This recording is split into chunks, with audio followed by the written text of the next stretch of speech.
Nauumay na talaga ako sa spaghetti at saka wala rin talaga ako mabilhan ng spaghetti sauce sa labas kasi nga baha. Ito ang ginawa ko, aba masarap pala. Wow! Pinakuluan ko nga muna ang pasta at nang malambot na ay hinugasan ko ito para stop na ang paglambot. Ayaw ko kasi ng sagi na pasta. Pagkatapos ay nagpainit na ako ng mantika. Tapos nilagay ko na ang wangba at si onion.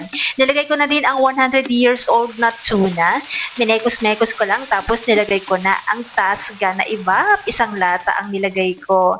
Nilagay ko na din ang pepa at salt. Ni-mix-mix ko lang ito hanggang medyo lumapot. Tapos nilagay ko na ang pasta. Sasabay ko na nga pala ang cheese dito kasi pag nilagay ko na ito as topping ay mag-uunahan na naman ang mga kapitbahay kunin ang nasa ibabaw na cheese.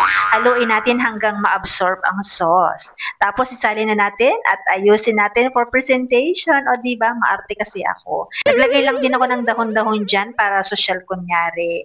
At yan na, kain na kayo. Wala na akong gana. Ganun naman talaga, diba? Kasi pag ikaw talaga nagluto, feeling busog na, maya na lang ako kakain, ha? So, ayan, enjoy nyo na lang yan, ha? Try nyo na din to. Bye!